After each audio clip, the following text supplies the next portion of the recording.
So yun yung ating molding blade mga kaps.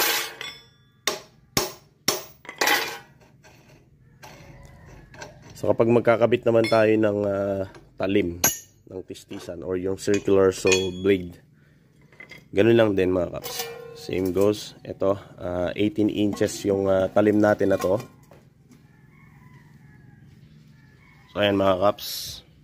So nakasandal siya dito sa ating washer, flat washer. Makapal to mga kaps. Ayan o.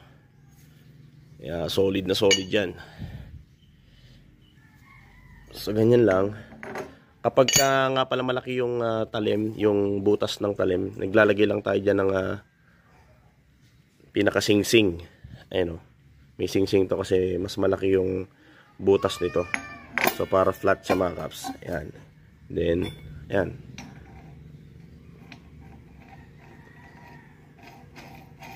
Yun, counterclockwise yung pahigpit niya. And then clockwise naman yung ikot ng nitong ating shafting pagka pinaikot na ng motor. So clockwise, tapos counterclockwise yung paghigpit niya para hindi siya luluwag. Yan o.